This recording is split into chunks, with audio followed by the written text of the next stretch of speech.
with leadership.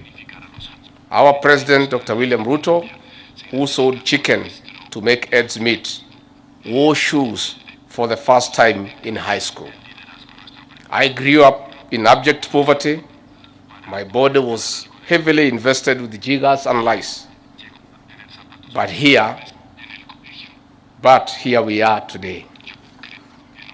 We have a huge mandate to transform the lives of our people until dignity becomes the norm for the hustlers and the nobodies of our countries. Your visit has accorded us an excellent opportunity to exchange views on several bilateral and multilateral issues and areas of mutual interest.